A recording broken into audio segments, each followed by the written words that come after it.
Hello students, welcome to personal tutor. मैं हूं संयोगिता और हम पढ़ रहे हैं डेटा हैंडलिंग। इसका हम एक टॉपिक पहले डिस्कस कर चुके हैं, दैट इज़ टैली मार्क्स। अब हम आ रहे हैं सेकंड टॉपिक पर, दैट इज़ पिक्टोग्राफ। यहाँ पर इस टॉपिक के लिए आपको आना पड़ेगा पेज नंबर 188, क्लास सिक्स का ये हमारा चैप्टर नंबर 9 है। तो चलिए स्टार्ट करते हैं विद पेज नंबर 188, पिक्टोग्राफ। अब यहाँ पर आपको एक पिक्टोग्राफ मिलेगा जिसमें रोज बने हुए हैं और नंबर ऑफ बुक्स बने हुए हैं। तो पहले समझते हैं कि ये पिक्टोग्राफ होता क्या है।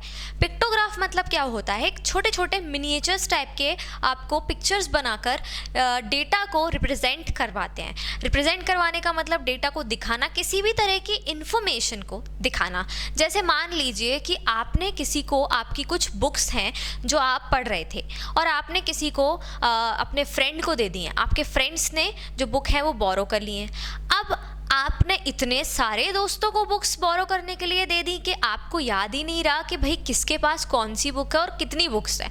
तो आप क्या कर सकते हैं, आप एक टेबल बना सकते हैं जिसमें आप अपना फ्रेंड्स का इधर नेम लिख सकते हैं और आगे आप बुक्स के छोटे छोटे क्या बना सकते हैं, पिक्चर्स बना सकते हैं। इससे आप इजीली डिटेक्ट कर लेंगे कि हाँ, इस फ्रेंड के पास 2 बुक्स हैं, इसके पास 3 हैं, इसके पास 4 हैं। तो इसे हम क्या कहेंगे, पिक्टोग्राफ। मतलब पिक्चर के थ्रू एक ग्राफ बनाते हुए आप क्या कर रहे हैं, किसी भी डेटा को, किसी भी इंफॉर्मेशन को इजीली समझ पा रहे हैं या समझा पा रहे हैं, दैट इज पिक्टोग्राफ।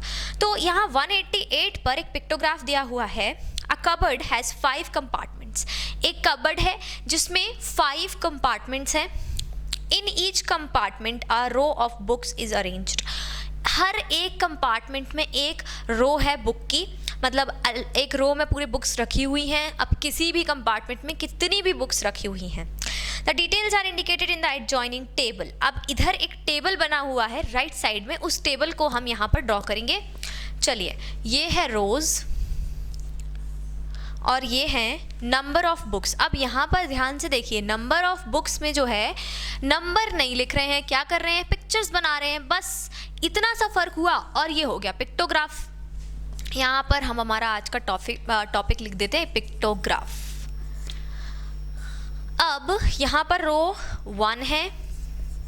रो 1 में कितनी बुक्स बनी हुई हैं, 4 बुक्स बनी हुई हैं। अब मेरे डायग्राम स्किल्स इतने अच्छे हैं नहीं, तो आप लोग बस ये समझ लीजिए कि काम चलाने लायक बुक में यहाँ पर बना सकती हूँ। ये एक बुक हो गई, ये दूसरी बुक हो गई, ये तीसरी बुक हो गई और ये हो गई हमारी 4th बुक। तो इस तरह से ये बुक्स यहाँ पर बनी हुई हैं। अब यहाँ पर आएंगे रो 2 में, तो रो 2 में कितनी बुक्स बनी हुई हैं,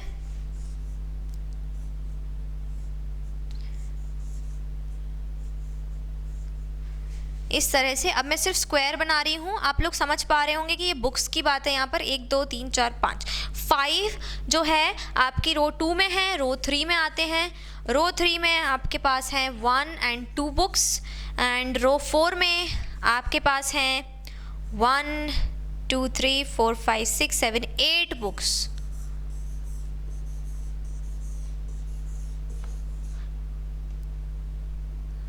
इसके बाद रो 5 में आपके पास हैं 3 बुक्स। इस तरह से ये बुक्स बनी हुई हैं। Now which row has the greatest number of books and which row has the least number of books. यहाँ पर अगर आप ध्यान से देखेंगे तो आपको क्लियरली दिख जाएगा कि भाई कौन सी रो में सबसे कम बुक्स हैं और कौन सी रो में सबसे ज़्यादा बुक्स हैं। रो 4 जो है उसमें सबसे ज़्यादा बुक्स हैं, हाईएस्ट, और यहाँ पर least number of books row 3 में है। Next, is there any row which does not have any book. क्या ऐसी कोई रो है जिसमें कोई बुक ही नहीं हो? ऐसी कोई भी रो नहीं है। तो इसका आंसर हमारा हो गया नो भाई, no, there isn't any row which has no books at all. और यहाँ पर अगर आप देखें तो रो 1 में 4 हैं और रो 5 में 3 बुक्स हैं। मान लीजिए कि रो 5 में भी 4 बुक्स होती तो एक क्वेश्चन और बन सकता था, क्या कि ऐसी कौन सी 2 रोज हैं जिनमें एक जैसी नंबर ऑफ बुक्स रखी हुई हैं। तो इसका आंसर होता रो 1 एंड रो 5। लेकिन यहाँ ऐसी कंडीशन नहीं है तो ऐसा क्वेश्चन नहीं बन रहा। तो कभी कभी ऐसा क्वेश्चन भी बन जाता है। Next, you can answer these questions by just starting the diagram. This picture visually helps you to understand the data. अब ये पिक्चर, ये टेबल आपको क्या हेल्प कर रही है? आप यहाँ पर क्या कर सकते थे भाई, नंबर भी तो लिख सकते थे. ये इतनी सारी बुक्स बनाने की जगह पर हम क्या करते, यहाँ पर 4 लिख देते, यहाँ 5, यहाँ 2, यहाँ 8 और यहाँ पे 3. ऐसा भी तो कर सकते थे. ऐसा क्यों नहीं किया? क्योंकि ये विजुअली हेल्प करता है. विजुअली मतलब इससे आप इजीली यहाँ पर देख सकते हैं कितनी बुक्स रखी हुई हैं. तो जब किसी डेटा को और अच्छे से बताना हो, अच्छी प्रेजेंटेशन के साथ बताना हो, बच्चों को दिखाना हो मान लीजिए, तो ये जो डेटा है इस तरह से बच्चों को थोड़ा इंटरेस्ट आएगा देखने में. या किसी भी प्रेजेंटेशन में आप जब सामने वाले को कुछ पिक्चर्स के थ्रू कुछ बताते हैं तो हमें ज़्यादा अच्छा लगता है नंबर्स से. नंबर्स देखना किसी को इतना पसंद होता नहीं है, पिक्चर्स देखना सबको पसंद है, राइट. तो यहाँ पर इसलिए क्या होता है कि पिक्टोग्राफ के विजुअलाइजेशन के वजह से आप डेटा को अच्छे से समझ पाते हैं और अच्छे से बता पाते हैं और सामने वाला अच्छे से समझ पाता है. तो यहाँ पर पिक्टोग्राफ का बस यही काम होता है, किसी भी डेटा को ईजिली विजुअली, स्पेशली क्या आपका वर्ड रहेगा, विजुअली किसी भी डेटा को समझाना. That is the work of pictograph. तो यहाँ हम एक क्वेश्चन करेंगे पिक्टोग्राफ से related. Example number 3, interpretation of a pictograph. ये वाला जो क्वेश्चन है ये हम यहाँ पर करेंगे. तो ये मैं रब कर रही हूँ, ये सिर्फ आपको समझाने के लिए था. इसको आपको कॉपी करना ज़रूरी नहीं है.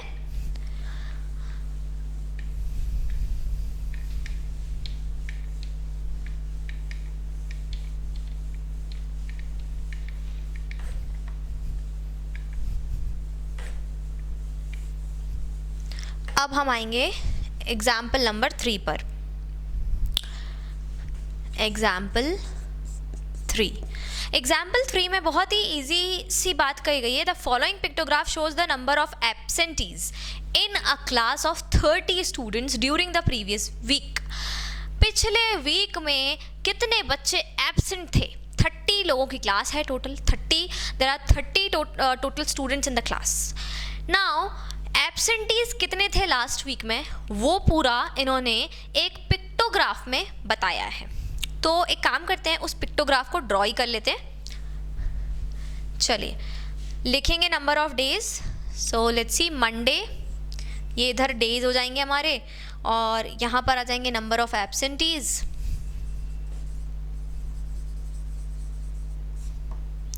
यहाँ पर डे आ जाएंगे. मंडे,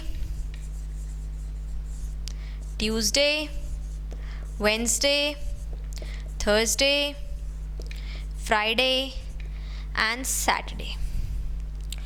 ये डे आ गए. अब चलिए बना देते हैं. अब ड्राइंग उतनी अच्छी तो नहीं हो पाएगी, जितनी हो पाएगी उतनी हम कर देंगे. चलिए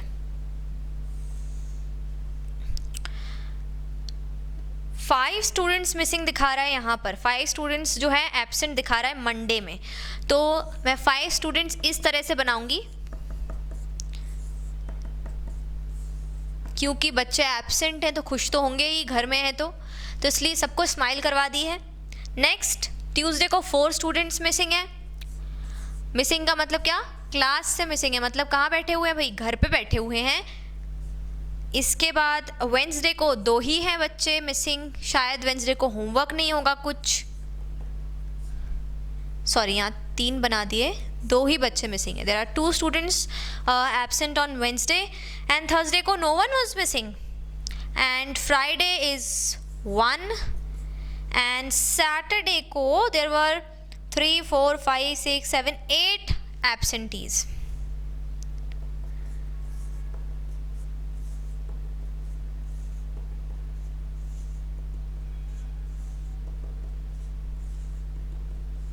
वन, 2, 3, 4, 5, 6, 7 एंड 8. तो अब यहाँ पर ऐसा ज़रूरी नहीं है कि एक फेस मतलब एक स्टूडेंट, ऐसा ज़रूरी नहीं है. हो सकता है इस पिक्टोग्राफ में 1 face is equals to 2 students, ऐसा भी पॉसिबल है. तो ये हमें लिखना पड़ता है, यूनिट जो रहता है, स्केल जो रहता है, ये हमें लिखना पड़ता है कि भाई एक फेस का मतलब एक स्टूडेंट है, या एक फेस का मतलब 10 स्टूडेंट है, या 5 स्टूडेंट है, या 2 स्टूडेंट है, कुछ भी हो सकता है। मान लीजिए एक फेस का मतलब 2 स्टूडेंट होता, तो फिर मंडे को 5 की जगह पे कितने स्टूडेंट्स मिसिंग होते? एक फेस का मतलब 2 स्टूडेंट्स, 2 + 2 + 2 + 2 + 2, दैट विल बी 10। तो मंडे को 10 स्टूडेंट्स मिसिंग होते। तो हमें ऐसा मान के नहीं चलना है कि 1 फेस या फिर 1 picture is equals to 1 unit. Books में भी जब हमने बुक्स बनाई थी तब भी ज़रूरी नहीं था ऐसा कि 1 book is equals to 1 unit. हो सकता है एक बुक का मतलब 2 यूनिट से होता, क्योंकि हमेशा आपको ऐसा डेटा नहीं दिया जाएगा जो कि ऐसे इजीली काउंटेबल हो। समझ रहे हैं आप? जैसे मान लीजिए आपको यहाँ पर 30 की जगह पे 300 स्टूडेंट्स की क्लास दी जाती। अब 300 स्टूडेंट्स की क्लास अगर है तो मिसिंग बच्चे कितने हो सकते हैं? 50 भी हो सकते हैं। कई बार ऐसा हो सकता है कि भाई क्लास में 50 बच्चे जो हैं वो मिसिंग हो। अब अगर 50 मिसिंग दिखाने हैं और 1 फेस का मतलब 1 स्टूडेंट हो गया, तो आपको मंडे को कितने फेस बनाने पड़ जाएंगे? 50 फेस बनाने पड़ जाएंगे। तो वो आप इतना ज़्यादा कॉम्प्लिकेटेड क्यों करें, जब हमें हमारा जो ये डेटा रिप्रेजेंटेशन का काम है इसको तो हैंडल करना था, लेकिन ये तो हो गया कॉम्प्लिकेटेड। तो इसीलिए यहाँ पर एक पॉइंट डाल दिया कि ज़रूरी नहीं है ऐसा कि भाई एक फेस का मतलब 1 स्टूडेंट। हो सकता है कि 50 स्टूडेंट्स मिसिंग हो, लेकिन आप 1 face is equals to 10 students बना रहे हो। तो ऐसी सिचुएशन में क्या होगा कि 1 2 3 4 5 आपको सिर्फ 5 फेसेस बनाने पड़ जाएंगे, राइट। और इससे आप दिखा सकते हैं कि भाई 1 फेस का मतलब 10 स्टूडेंट्स था, तो मतलब 5 फेसेस का मतलब हो गया 50 स्टूडेंट्स। तो मंडे को 50 स्टूडेंट्स एब्सेंट थे। तो ऐसा हम करते हैं जब बड़ा हमको डेटा दिया हो, ज़्यादा नंबर्स का डेटा दिया हो, बड़े नंबर्स का डेटा दिया हो। अभी हमें 30 स्टूडेंट्स का ही डेटा दिया है और उन्होंने साथ में जो पिक्टोग्राफ है उसके साइड में उन्होंने यूनिट भी लिखी है जो हमें भी लिखनी है। इसका मतलब यहाँ पर उन्होंने क्या यूनिट लिखी है कि भाई ये एक फेस का मतलब 1 स्टूडेंट है, 1 एब्सेंटी है। ऐसा उन्होंने हमें लिख के ऑलरेडी बता दिया है कि जिससे हमें कोई कन्फ्यूजन ना हो। तो हम भी अगर पिक्टोग्राफ बनाएंगे तो हमें भी सामने वाले को लिख के ये चीज़ बतानी पड़ेगी कि भाई 1 स्टूडेंट का मतलब 1 फेस, या फिर 1 फेस का मतलब 1 स्टूडेंट। आप ऐसा ना समझें कि 1 फेस का मतलब 2 स्टूडेंट्स हो जाएगा, ठीक है। तो अब हम क्या करेंगे, इससे रिलेटेड कुछ क्वेश्चंस हैं इसी एग्जाम्पल में, उनको पढ़ेंगे और उनका आंसर देंगे इस पिक्टोग्राफ को देखते हुए। चलिए पढ़ते हैं। फर्स्ट वाला, A, on which day were the maximum number of students absent. मैं ये लिख रही हूँ, ए वाला जो क्वेश्चन है, on which day were the maximum number of students absent. कौन से डे पर सबसे ज़्यादा बच्चे एब्सेंट थे? Which day was it? अब यहाँ पर मंडे को 5 थे, ट्यूसडे को 4 थे, वेंसडे को 2 थे, थर्सडे को no one was absent, Friday 1 and Saturday को अलग ही दिख रहा है कितने सारे फेसेस बने हुए हैं। मतलब भाई यहाँ 8 स्टूडेंट्स हैं जो मिसिंग थे, सॉरी एब्सेंट थे। तो सैटरडे को 8 स्टूडेंट्स एब्सेंट थे, तो मतलब सैटरडे ही वही डे हो गया हमारा जहाँ पर सबसे ज़्यादा बच्चे एब्सेंट थे। कंपेयर करें अगर, तो यहाँ पर हम क्या लिख देंगे हमारे आंसर में कि भाई सैटरडे था जिस दिन 8 स्टूडेंट मिसिंग थे। अब ज़रूरी नहीं है 8 लिखना, उन्होंने तो बस ये पूछ लिया कौन सा डे, तो हम सिर्फ एक ही आंसर देंगे सैटरडे। अगर वो पूछते कितने बच्चे मिसिंग थे तो हम लिखते कि भाई 8 students were absent on Saturday. तो ये हो गया हमारा ए का आंसर। देखते हैं बी में क्या क्वेश्चन पूछा है, which day had full attendance. चलिए थोड़ा सा tricky question, which day had full attendance। कौन सा डे था जिस दिन पूरी अटेंडेंस थी, फुल अटेंडेंस थी। फुल अटेंडेंस से मतलब है कि जिस दिन कोई एब्सेंट था ही नहीं, जिस दिन सब बच्चे आए थे, सब लोग प्रेजेंट थे। अब यहाँ पर जो डेटा है पिक्टोग्राफ में वो तो हमें एब्सेंट का डेटा दिया है, अटेंडेंस का तो पता नहीं। लेकिन एक चीज़ क्लियर होती है, फुल अटेंडेंस का मतलब क्या होगा, नो एब्सेंट्स। नो एब्सेंटीज कौन से दिन पर दिख रहा है यहाँ पर, एक भी फेस नहीं है, थर्सडे। थर्सडे को कोई भी बच्चा एब्सेंट नहीं था, दैट मीन्स फुल अटेंडेंस। तो हम लिखेंगे यहाँ पर हमारे आंसर में क्या, थर्सडे, कि भाई थर्सडे एक ऐसा दिन था जिस दिन कोई बच्चा एब्सेंट नहीं था, Thursday, full attendance. Next and last question is, यहाँ पर लिख रहे हैं लास्ट वाला सी जो है हमारा question, what was the total number of absentees? What was the total number of absentees in that week? इस पूरे वीक में टोटल नंबर ऑफ एब्सेंटीज कितने हैं, टोटल निकालना है। टोटल निकालने का मतलब सारे डेज के निकाल के सबको क्या कर देंगे, ऐड कर देंगे, तो हमें मिल जाएगा total absentees of the week. चलिए निकालते हैं टोटल। 1 2 3 4 5, मंडे का 5 था, ट्यूसडे को था ये 4, वेंसडे को 2 था, थर्सडे को तो कुछ था ही नहीं 0, फ्राइडे को 1 था और सैटरडे को 8। अब ये सारे डेज थे जिस दिन एब्सेंट थी, कितने कितने बच्चे एब्सेंट थे, इनको कर देंगे ऐड। तो ये हो गया हमारा 10 + 10 20 जो है वो है total absentees in that week, in that particular week. मतलब यहाँ पर टोटल बच्चे जो एब्सेंट थे वो थे कितने, 20 स्टूडेंट्स टोटल। ठीक है भाई, ये हो गया हमारा पूरा यहाँ पर सॉल्यूशन इसका। अब हम आएंगे एग्जाम्पल नंबर 4 पे, इसको रब कर देते हैं। अगर आप चाहें तो नोट डाउन कर सकते हैं यहाँ से भी, और अगर क्वेश्चन समझ में आ जाए तो फिर तो नोट डाउन नहीं करना है, फिर हमें क्या करना है, एक बार खुद से प्रैक्टिस करके देखना है कि हम कितना कर पा रहे हैं।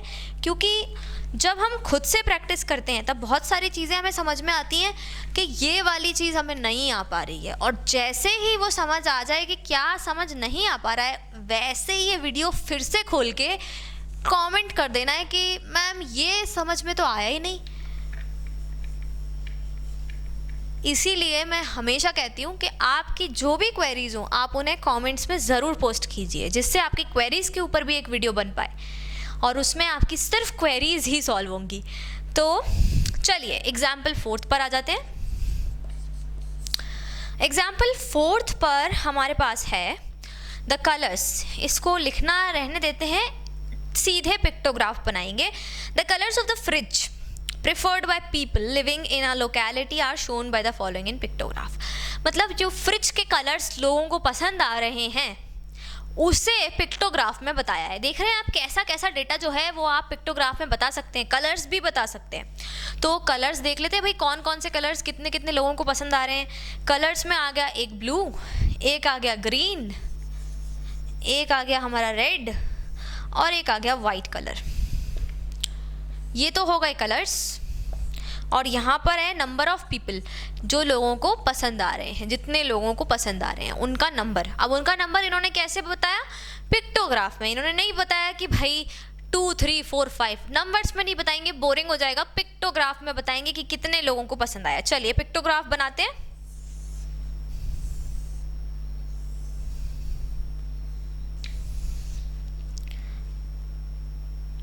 ये इस तरह से बने हुए हैं।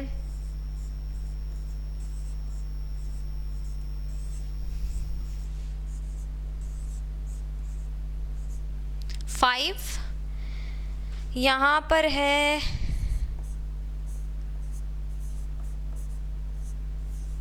3, और ये बहुत इंटरेस्टिंग है। रेड कलर जो है ये काफ़ी इंटरेस्टिंगली लोगों को पसंद आया है।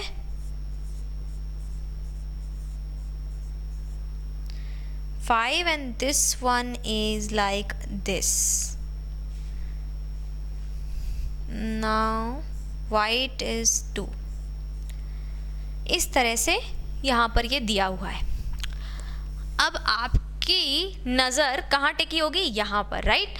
कि भाई ये क्या चीज़ है, ये ऐसे आधा क्यों बना के रखा हुआ है, कैसे ऐसा हो सकता है कि आधे इंसान को वो पसंद आया और आधे को नहीं, ऐसा होता है। तो इसके लिए एक एक्सप्लेनेशन है बहुत अच्छा, जो कि हमने अभी जस्ट डिस्कस किया था लास्ट क्वेश्चन में, दैट इज स्केल। कि आप स्केल क्या दे रहे हैं यहाँ पे, मतलब एक पिक्चर का मतलब क्या एक है, क्या दो है, या तीन लोग हैं, या चार लोग हैं, ऐसी स्केल उन्होंने इस क्वेश्चन में दे रखी है। चलिए आप अगर आएंगे टॉप राइट कॉर्नर में तो आपको दिखेगा कि यहाँ पर इस तरह से एक इंफॉर्मेशन है, ये एक व्यक्ति बना हुआ है और आगे लिखा है 10 पीपल। क्या लिखा है? 10 पीपल। मतलब ये कि भाई एक पिक्चर का मतलब 10 लोग हैं।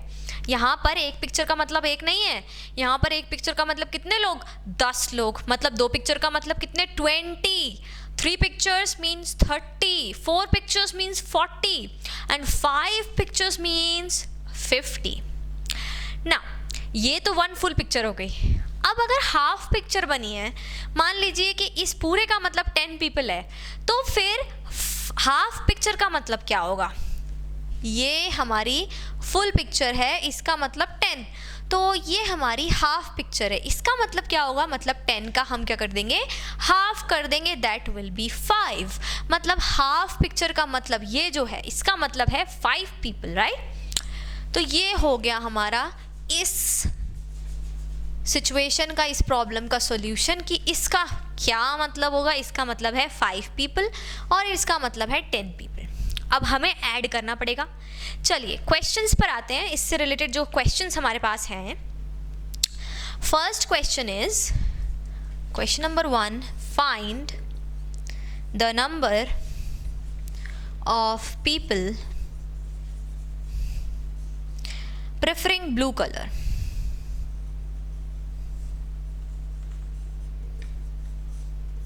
ब्लू कलर, ब्लू कलर किस किस को पसंद आ रहा है वो हमको यहाँ पर निकालना है। मतलब कितने लोगों को ब्लू कलर पसंद है, चलिए देख लेते हैं। यहाँ पर 1 पिक्चर का मतलब है 10 plus 10 plus 10 plus 10 and plus 10, 5 times करना है 10 को ऐड। उसकी जगह हम कर सकते हैं 10 का 5 से मल्टीप्लाई। आप चाहे तो ऐड करें, आप चाहे तो मल्टीप्लाई करें, दोनों आपकी चॉइस है। तो मैं यहाँ पर 10 इंटू 5 कर रही हूँ, दैट विल बी 50। आप चाहें तो 10 प्लस 10 प्लस 10 ऐसे 5 टाइम्स कर सकते हैं। तो ये हो गया 50। तो सीधे हम यहाँ पर हमारा जो आंसर है वो लिखेंगे। आप अगर चाहें तो एक छोटा सा जस्टिफिकेशन जैसा इस एग्जाम्पल में भी दे रखा है वैसा हम दे सकते हैं कि भाई 50 पीपल आ रहा है हमारा answer, 50 people.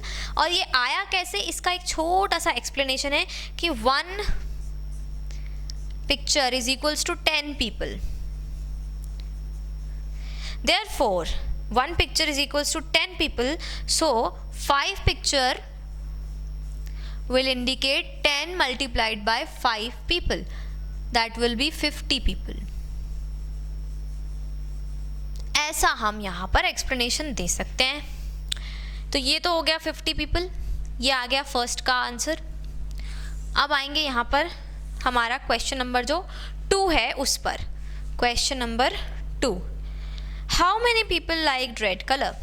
How many people liked red colour? How many people like red colour? अब यहाँ पर अगर आप देखें तो रेड कलर कितने लोगों को पसंद आया? ये 1 2 3 4 5 फुल पिक्चर्स हैं। ये जो है 5 फुल पिक्चर्स है, तो मतलब 5 इंटू 10 इज इक्वल्स टू कितना हो गया? 50। अब एक हमारे पास हाफ पिक्चर है, तो इसका मतलब हो गया 10/2। ये हम समझा चुके हैं, रफली 5। तो ये हो गया ऐड, यहाँ आ गया 55। मतलब 5 फुल पिक्चर्स का मतलब था 50, 1 हाफ पिक्चर थी तो इसको हमने ऐड कर दिया यहाँ पर 5 से, क्योंकि 1 हाफ पिक्चर का मतलब 5 था। तो ये टोटल हमारा आ गया 55। तो there were 55 people who preferred red colour. तो ये इस तरह से था हमारा क्या, पिक्टोग्राफ। आई होप कि कॉन्सेप्ट्स जो है वो क्लियर हो गए होंगे। प्रैक्टिस में कोई कमी नहीं रहनी चाहिए, प्रैक्टिस तो हम भी और करेंगे अभी इन चीज़ों की, जो हमें एक्सरसाइज के क्वेश्चंस हैं उनकी। यहाँ पर सिर्फ कॉन्सेप्चुअली बात हो रही थी, पूरा कॉन्सेप्ट यहाँ पर आपको क्लियर नहीं भी हुआ है तो कमेंट्स में अपने डाउट्स, अपनी क्वेरीज ज़रूर पोस्ट कीजिए। मिलते हैं नेक्स्ट वीडियो में एक्सरसाइज 9.1 के साथ। तब तक के लिए thank you and good bye.